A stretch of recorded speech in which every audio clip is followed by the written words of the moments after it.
الحمد لله نحمده ونستعينه ونستغفره ونستهديه ونعوذ بالله من شرور أنفسنا ومن سيئات أعمالنا من يهده الله فلا مضل له ومن يضلل فلا هادي له أشهد أن لا إله إلا الله وحده لا شريك له وأشهد أن محمدًا عبده ورسوله أما بعد أوصيكم وأوصي نفسي بتقوى الله تعالى وطاعته.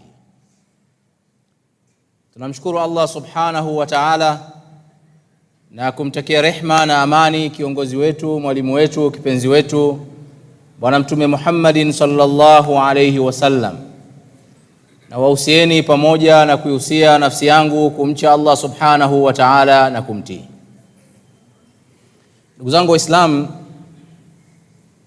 maudhui ya khutba yangu ya leo tutazungumzia maandalizi ya kupokea msimu wa kheri. Tupo ndani ya masiku ya mwezi wa Shaaban. Ni masiku machache yaliyobakia kuweza kuingia ndani ya mwezi mtukufu wa Ramadhan. Ndugu zangu Waislamu, msimu wa mwezi wa Ramadhani ni msimu wa kheri, na kama tunavyojua kila mtu ana msimu wake. Wakulima wana msimu wao ambao kabla ya msimu wenyewe hufanya maandalizi ya mashamba yao kujiweka sawa. Unapoingia msimu wanakuwa wako tayari, wamejiandaa. Wafanyabiashara wana misimu yao, hata watu wa michezo wana misimu yao, lakini watu wa Allah subhanahu wa ta'ala wana msimu wao, nao ni msimu wa mwezi mtukufu wa Ramadhani. Yamebakia masiku machache ambayo mimi na wewe tunatakiwa tujiandae kuweza kufaidika na msimu huo kwa kuupokea hali ya kuwa tunajifahamu, tunajitambua na tumejiandaa kisaikolojia ili fadhila zinazopatikana ndani ya masiku yao ya mwezi wa Ramadhani tuweze kuyapata. Ndugu zangu Waislamu, katika maisha yote utakayoishi hapa duniani ambayo Allah subhanahu wa ta'ala amekujalia kuishi, miaka 40, miaka 50, miaka 60, umejaliwa sana 70, 80, hakuna masiku bora katika umri wako kama masiku yaliyomo ndani ya mwezi mtukufu wa Ramadhani. Masiku yote mengine hayana uzito wowote mbele ya Allah subhanahu wa ta'ala, kama ambavyo masiku yaliyomo ndani ya mwezi wa Ramadhani yana uzito katika maisha ya mmoja miongoni mwetu. Siku 30 za kila mwaka, siku 30 za kila mwaka ambao mwaka una siku karibu 363. Siku 30 za kila mwaka ni bora kuliko siku zote za mwaka ambazo zimo ndani ya mwezi mtukufu wa Ramadhani. Elewa kwamba ndugu yangu Muislamu, akiba kubwa ya a'mal zako ambazo unazitanguliza mbele ya Allah subhanahu wa ta'ala ni akiba ya zile a'mal unazozifanya ndani ya mwezi wa Ramadhani. Yani ukifika mbele ya Allah subhanahu wa ta'ala utashangaa kuona graph imepanda ndani ya mwezi mmoja kuliko siku nyingine zote, na mpaka utajuta kwamba ningekuwa naelewa kwamba graph inapanda hivi ndani ya mwezi wa Ramadhani, ningekuwa nasubiri mwezi wa Ramadhani kwa hamu. Lakini kwa sababu hatuone hizo graph, saa nyingine tunachukulia masiku yaliyomo ndani ya mwezi mtukufu wa Ramadhani kama vile masiku ya kawaida tu, na ndio maana tunakuwa hatujiandai, na hata Ramadhani inapoingia inaondoka na sisi hatujafaidika na yale masiku. Kwa hiyo uwekezaji wetu mkubwa, kama tunakusudia katika uwekezaji wa mambo ya kheri ambayo tutayakuta mbele ya Allah subhanahu wa ta'ala, basi msimu wa uwekezaji ndio unakuja. Allah akinijalia mimi na wewe ndugu yangu Muislamu kuingia ndani ya mwezi wa Ramadhani, huu ndio msimu wa kuwekeza. ili faida za uwekezaji wetu tuzikute mbele ya Allah subhanahu wa ta'ala zikiwa zimelipwa bila hesabu. Ushindani wa kweli, ndugu zangu Waislamu, upo ndani ya mwezi mtukufu wa Ramadhan. Kama tunataka tushindane katika mambo ya khairi, hapa ndio nafasi yako mbele ya Allah subhanahu wa ta'ala inabadilika. Hii, ndugu zangu Waislamu, inaonyesha umuhimu wa masiku ambayo sisi tunayasubiri. Sio masiku ya kawaida, ni masiku ya upendeleo ambayo Allah subhanahu wa ta'ala ametupa. Katika hadithi ya Talha ibn Ubaidullah, ni kisa ambacho Talha anakihadithia, anasema kuna ndugu wawili walikwenda kwa Mtume sallallahu alayhi wasallam, wakana islamuhuma jami'an, na wote walikwenda wakasilimu mbele ya Mtume sallallahu alayhi wasallam. Katika hao ndugu wawili waliosilimu mbele ya Mtume sallallahu alayhi wasallam, kana ahaduhuma ashaddu ijtihadan min sahibi, mmoja wao alikuwa na juhudi kubwa katika dini, yuko mstari wa mbele katika dini kuliko ndugu yake mwingine. Lakini yule mujtahid, ikatokea vita vya Kiislamu, akawa mstari wa mbele, akajitokeza, akaenda katika vile vita vile, akafa shahidi. Yule ndugu yake hakujitokeza. Lakini baada ya mwaka mmoja ya kifo cha yule wa kwanza, yule wa pili naye akafariki. Hapa ndio Talha anazungumzia, anasema nikaoteshwa usiku kwamba nimechukuliwa mimi nikapelekwa peponi, lakini kufika katika mlango wa pepo nikawakuta wale ndugu wawili, huyu aliyokufa katika vita na yule aliyokufa baada ya mwaka mmoja, wamesimama. Akatoka malaika wa pepo akatuangalia na akamruhusu yule ambaye alikuwa hana jitihada sana katika dini, alikufa kifo cha kawaida, akamwambia wewe ndio unatakiwa uingie kwanza peponi. Akaingia. Baada ya muda akarudi, akamwambia sasa yule aliyokufa shahidi yule, wewe unatakiwa uingie peponi. Naye akaingia. Akarudi mara ya tatu, akaniangalia, akaniambia wewe bado hujafa, rudi zako. Yani huwezi kuingia peponi sababu uko hai. Alikuwa anaota. Anasema kile kisa kikamsumbua sana. Lakini kilichomsumbua, anasema kwa nini aingizwe yule ambaye tunamfahamu hakuwa na jitihada sana kama ndugu yake aliyokufa katika jihad, aingizwe peponi kabla ya ndugu yake? Kuna kitu gani? Kwa hiyo ikawa munakasha baina ya masahaba wa Mtume sallallahu alayhi wasallam. Talha anasema fabalagha dhalika Rasulullah sallallahu alayhi wasallam, habari zile zikamfikia Mtume sallallahu alayhi wasallam. Faqala min ayi dhalika ta'jabun, nashangazwa na nini sasa kutokana na kisa hichi? Qala ya Rasulullah hadha kana ashaddu ijtihadan, huyu ambaye amecheleweshwa kuingia peponi alikuwa na juhudi kubwa zaidi. Thumma stushhida fi sabilillah, na mpaka kifo chake kilikuwa ni katika njia ya Allah subhanahu wa ta'ala. Wa dakhala hadha aljanna qablahu, lakini ndugu yake huyu alikuwa muislamu wa kawaida tu, ameingia peponi kabla yake.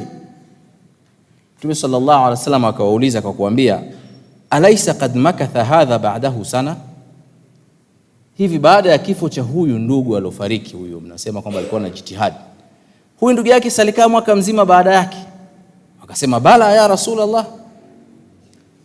Akasema katika mwaka ule, je, si alifunga mwezi wa Ramadhani akaswali na akafanya ibada? Wakasema bala ya Rasulullah. Akasema mnashangaa nini? Tofauti iliyopo baina yao ni kama mbingu na ardhi. Yani daraja ya huyu ambaye nyinyi mnamuona na amali ndogo, kwa kupata mwezi wa Ramadhani mmoja tu peke yake zaidi ya ndugu yake, thawabu zake zimempita yule aliyotangulia kama vile mbingu na ardhi. Hadithi hii wanachuoni wanaitumia kuzungumzia, kuonyesha fadhila ambazo zinapatikana ndani ya mwezi wa Ramadhani, kwamba mtu atakayejaliwa kuwa yuko hai, Ramadhani kamkuta, akaifunga, akafanya mambo mema, subhanallah, daraja lake mbele ya Mwenyezi Mungu linapaa, amali zake zinapaa zaidi. Kwa sababu gani? Ya fadhila zinazopatikana ndani ya msimu wa mwezi wa Ramadhani. Na hii ndugu zangu haishangazi, kwa sababu wewe just imagine tu kwamba usiku mmoja, sio siku, usiku mmoja, tena masaa machache, ambayo kama utafanya ibada kwa ikhlas katika usiku ule, utahesabiwa mbele ya Allah subhanahu wa ta'ala umefanya ibada bila kumwasi Mwenyezi Mungu miaka 83. Yani umeishi miaka 83 hujawahi kumwasi Mwenyezi Mungu, katika miaka 83 ile umefanya ibada 100%. Subhanallah. Nani ana uwezo ndugu zangu kukaa miaka 83 asifanye madhambi? Hakuna. Lakini fursa hiyo imo ndani ya mwezi wa Ramadhani, imo katika siku moja tu ya mwezi wa Ramadhani, kuonyesha fadhila ya haya masiku ya upendeleo na msimu huu ambao uko mbele yetu. Ndugu zangu Waislamu, Mtume sallallahu alaihi wasallam katika hadithi ya Abi Huraira radhiyallahu anhu, ilikuwa ikifika masiku kama haya akiwabashiria na kuwatanabahisha vile vile masahaba zake kuhusiana na umuhimu wa mwezi huu. Mtume sallallahu alikuwa anasema, qad ja'akum shahru Ramadhan, unawaijieni mwezi wa Ramadhan, shahrun mubarak, ni mwezi ambao Allah subhanahu wa ta'ala ameubariki ndani yake. Iftara Allahu alaikum, Mwenyezi Mungu amefaradhisha juu yenu siyamahu, kuufunga huo mwezi. Yuftahu fihi abwabul janna, ndani ya mwezi huo milango yote ya pepo hufunguliwa, haifungwi. Wa yughlaq fihi abwabul jahim, na milango yote ya moto inafungwa, haina kazi tena katika mwezi huo. Wa tughallu fihi shayatin, na mashaitani wanafungwa minyororo ili wasiwashawishi nyinyi waumini. Fihi lailatun khairu min alfi shahr, ndani ya mwezi huo kuna usiku mmoja ambao ni bora kuliko miezi 1000. Man hurima khairuha au khairaha faqad hurim, yule atakayenyimwa na atakayekosa khairi zinazopatikana ndani ya mwezi mtukufu wa Ramadhani, basi kweli huyu amekula hasara iliyokuwa kubwa. Haya ni maneno alikuwa akiyazungumza Mtume sallallahu alaihi wasallam kwa masahaba zake, kuwaonyesha kwamba wanakabiliwa na masiku matukufu ambayo wanatakiwa wamuombe Allah subhanahu wa ta'ala waweze kuyafika. Tunamuomba Allah subhanahu wa ta'ala nijalie mimi na wewe ndugu yangu Muislam atufikishe ndani ya mwezi mtukufu wa Ramadhani tukiwa na afya njema na tuweze kufaidika na yale ambayo yanapatikana katika fadhila ndani ya mwezi huo. Ndugu zangu, kuna fursa kubwa tena ya upendeleo ambayo inapatikana ndani ya mwezi wa Ramadhani, na ili tuweze kupata fadhila hizo ndani ya mwezi wa Ramadhani ni lazima maandalizi tuyaanzie hivi sasa. Leo nitagusia maeneo mawili tu kwa haraka haraka ambayo mimi na wewe tunatakiwa tujiandae ndugu yangu Muislamu katika kupokea mwezi mtukufu wa Ramadhani. Eneo la kwanza ni nia, kuweka nia. Ibada yote katika Uislamu kama inakuwa haina nia, ile ibada inakuwa haina uzito wote mbele ya Allah subhanahu wa ta'ala. Na nia tunatakiwa tuanzie kuanzia sasa hivi. Kuanzia sasa hivi kuweka nia kwamba kama Mwenyezi Mungu subhanahu wa ta'ala atanipa uhai nikaipata Ramadhani ya mwaka huu 2026, basi nitafanya 1, 2, 3, 4, 5, yale yote yako katika uwezo wako na hata ambayo yako nje ya uwezo wako. Wewe weka nia tu, Allah subhanahu wa ta'ala atakufanyia tawfik. Weka malengo yako, weka ratiba yako kuanzia sasa hivi. Andaa sadaka zako ambazo utazitoa ndani ya mwezi wa Ramadhani. Andaa zaka zako kama unastahili kutoa zaka. Malizia kazi zako zinazokufanya uwe busy, ili ndani ya Ramadhani upate aina fulani ya likizo ya kumwabudu Allah subhanahu wa ta'ala na kutoa muda wako mwingi wa kusoma Qur'an, kukaa msikitini na kufanya mambo ya khairi. Katika hadithi ya Abi Huraira amesema Allah subhanahu wa ta'ala katika hadithi qudsi, idha hamma abdi bihasanati, mja wangu akikusudia akaweka nia ya kufanya jema moja, fa aktubuha lahu hasana, kabla hajalifanya mimi namwandikia ameshafanya lile jema moja. Fa in amilaha, akilitekeleza lile jema, faktubuha lahu bi'ashri amthaliha, basi muandikieni mara 10, yani wema mara 10. Ukinuia tu Allah subhanahu wa ta'ala anakuandikia jema moja kwa nia ambayo umeinuia. Wa idha hamma bisayyi'a, lakini akiweka nia ya kufanya maovu, fala taktubuha, basi kwanza msiliandike. Fa in amilaha, akilifanya lile kosa, faktubuha bimithliha, basi liandikeni ni kosa moja aliyolifanya. Fa in lam ya'mal bihadhi faktubuha lahu hasana, lakini asipofanya lile kosa alilokuwa amelikusudia, basi muandikieni jema, kwa sababu alinuia kufanya ovu lakini akaliacha, basi kwa kuacha kufanya uovu anastahili kupata jema. Hii inatufundisha ndugu zangu Waislamu umuhimu wa kuweka nia kuanzia sasa hivi. Umri wetu upo katika mikono ya Allah subhanahu wa ta'ala. Ni wangapi ambao wana mipango yao ndani ya mwezi wa Ramadhani, lakini Allah anawachukua kabla Ramadhani haijafika. Lakini kama uliweka nia kwamba mimi nitaswali tarawehe, nitaswali swala 5 zote, nitafuturisha, nitatoa sadaka, nitaunganisha undugu, nitawasamehe ndugu zangu, Allah akakuchukua, yote uliyoyanuia unaandikiwa katika mizani yako, kwa sababu ulishaweka nia. Kwa hiyo tutangulize kuweka nia ya kufanya amali njema ndani ya mwezi mtukufu wa Ramadhan, ili kama Allah subhanahu wa ta'ala anatuchukua, tayari tumetanguliza amali zetu. Lakini kama atatupa uhai tukazifanya, atatulipa maradufu, kwa sababu ameahidi kwamba atalipa zaidi ya mara 10. Hilo ni jambo la mwanzo, kuweka nia. Jambo la pili ni tauba, kutubia madhambi yetu ambayo tumeyafanya, ili mwezi wa Ramadhani unapoingia utukute tupo katika mahusiano mazuri na Allah subhanahu wa ta'ala. Tumejitambua kwamba sisi ni wanadamu, sisi ni madhaifu, tumemkosea Mwenyezi Mungu subhanahu wa ta'ala, tumezikosea nafsi zetu, tumefanya madhambi, na ndiyo tabia ya kibinadamu kuweza kutubia tauba ya kweli katika ibada zetu tunazozifanya na kumwomba Mwenyezi Mungu subhanahu wa ta'ala maghfira. Hili ni jambo ambalo litatusaidia mwezi wa Ramadhani unapoingia, tayari tuna mahusiano mazuri na tayari nyoyo zetu zimeshalainika kuweza kupokea rehma na barakati ambazo zinapatikana ndani ya mwezi mtukufu wa Ramadhani. Ndugu zangu Waislamu, katika hadithi ya Abi Huraira anasema Mtume sallallahu alaihi wasallam, walladhi nafsi biyadihi, na hapa kwa yule ambaye nafsi yangu iko mikononi mwake, lau lam tudhnibu, kama nyinyi hamtofanya madhambi, la dhahaba Allahu bikum, Mwenyezi Mungu angewaondoeni katika mgongo wa ardhi, wala jaa biqaumin yudhnibun, na angewaleta wanadamu wengine ambao wanafanya madhambi, fayastaghfiruna Allaha, wakishafanya madhambi wanamuomba Mwenyezi Mungu msamaha, fayaghfiru lahum, na Mwenyezi Mungu anawasamehe. Kwa hiyo kufanya madhambi ni katika tabia ya kibinadamu, lakini mbora wa mwenye kufanya madhambi ni yule anayekumbuka yuko Mola anayetakiwa kutubia kwake. Kwa hiyo kabla haujafika mwezi mtukufu wa Ramadhan, kukawa kuna vikwazo vya uzito wa madhambi katika nyoyo zetu, muda wa kutubia ni hivi sasa, na kumlilia Mwenyezi Mungu subhanahu wa ta'ala atusamehe. Ndugu zangu, Mwenyezi Mungu subhanahu wa ta'ala anasema katika Qur'an, qul, sema wewe Muhammad kuambia waja wangu, ya ibadi alladhina asrafu ala anfusihim, enyi waja wangu ambao mmefanya israf katika nafsi zenu, la taqnatu min rahmatillah, msikate tamaa na rehema ya Allah subhanahu wa ta'ala, inna Allaha yaghfiru dhunuba jami'an, kwa sababu Mwenyezi Mungu anasamehe madhambi yote, innahu huwal ghafurur rahim, hakika Mwenyezi Mungu ni mwingi wa maghfira na mwingi wa huruma. Haya ni maneno ya Allah subhanahu wa ta'ala.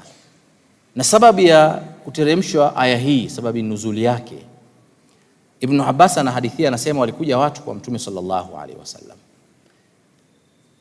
lakini wakaogopa kuingia katika Uislamu. Akamwambia, ya Muhammad, hii dini ambayo unailingania ni haki, lakini tunaogopa kuingia katika Uislamu. Mtume sallallahu alaihi wasallam akauliza kwa nini?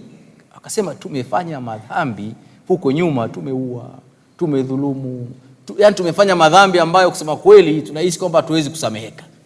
Kana kwamba wanataka kusema kwamba tukiingia katika Uislamu hatutasamehewa, bali tutauchafua Uislamu. Kabla Mtume hajawajibu sallallahu alaihi wasallam, Jibril yuko mbele yake, subhanallah, anamletea aya inatoka mbingu ya 7 kwa Allah subhanahu wa ta'ala. Mwenyezi Mungu asema, qul, sema wewe Muhammad kuambia hawa watu waliouliza maswali yao, waliofanya madhambi ambao wanahisi madhambi yao hayasameheki, qul, waambie ya ibadiya, enyi waja wangu. Subhanallah, mijitu miuaji, miizi, majambazi, midhulumu, lakini Mwenyezi Mungu enyi waja wangu, ya ibadi, enyi waja wangu, alladhina asrafu ala anfusihim, mmefanya israfu katika madhambi, mmepetuka mipaka katika kufanya maasi, la taqnatu min rahmatillah, msikati tamaa na rehema ya Allah subhanahu wa ta'ala. Kwa nini? Inna Allaha yaghfiru dhunuba jami'an, Mwenyezi Mungu anasamehe madhambi yote, innahu huwal ghafurur rahim, aika Mwenyezi Mungu ni mwingi wa maghfira na mwingi wa rehema. Kwa ndugu yangu Muislam, usione madhambi yako yakawa ni kikwazo baina yako wewe na tauba.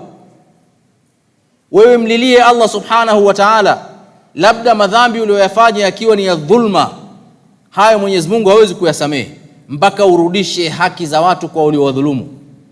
Lakini kama ni madhambi ya kumkosea Allah subhanahu wa ta'ala, kumwasi Allah subhanahu wa ta'ala, yako mbele ya Mwenyezi Mungu subhanahu wa ta'ala, haya na yasamehe yote, isipokuwa yale ambayo yanahusiana na haki za viumbe, kuwadhulumu, kuwaibia, kuwachafulia majina yao, kuwasingizia uongo. Haya mpaka aliyodhulumiwa yeye ndio aseme nimekusamehe. Kwa hiyo kwa mnasaba huo, ndugu zangu Waislamu, tuwe tuna tabia ya kuwasamehe waliotukosea.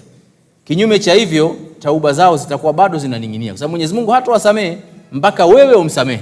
Kwa kama unajua kuna mtu alikukosea na una uwezo wa kumsamehe, nawe ni fursa nzuri katika maandalizi ya mwezi mtukufu wa Ramadhan kumsamehe aliyekukosea, kumuondoshea dhima mbele ya Allah subhanahu wa ta'ala. Toba, ndugu zangu Waislamu, ni agizo la Mwenyezi Mungu subhanahu wa ta'ala. Mtume sallallahu alaihi wasallam katika hadithi ya Abi Huraira anasema, wallahi inni la astaghfirullah wa atubu ilayhi fil yawmi akthar min 70 marra. Haya ni maneno ya Mtume sallallahu alaihi wasallam, na hapa kwa Mwenyezi Mungu, mimi hutaka maghfira na kutubia kwa Mwenyezi Mungu kwa siku moja zaidi ya mara 70. Huyu ni mtume aliyosamehewa madhambi yake yaliyotangulia na yanayokuja. Ndio kiumbe wa kwanza atakayeingia katika pepo ya Allah subhanahu wa ta'ala. Lakini kwa siku moja analeta istighfar kwa Mwenyezi Mungu subhanahu wa ta'ala 70 mara. Hii inatufundisha nini? Mimi na wewe ambao sio mahsumin tunafanya madhambi. Ikiwa mtume ana wasiwasi kwamba inawezekana katika siku moja amefanya madhambi 70, mimi na wewe tukao tumefanya madhambi mangapi katika siku moja? Tunatakiwa tulete istighfar mara ngapi katika siku tuliyokuwa nayo? Kwa haya ni maandalizi mazuri, ndugu zangu Waislamu, ya kufanya istighfar katika masiku haya tulionayo, ili mwezi wa Ramadhani unapoingia utukute tupo nyoyo zetu zimelainika, tumetubia kwa Allah subhanahu wa ta'ala, tumejuta kutokana na makosa tunayoyafanya, na hapo ndio imani na baraka za Allah subhanahu wa ta'ala zitashuka katika nyoyo zetu. Barakallahu li wa lakum bil Qur'anil Karim wa nafa'ani wa iyyakum bidhikril hakim. أقول قولي هذا وأستغفر الله لي ولكم فاستغفروه وأنتم موقنون بالإجابة.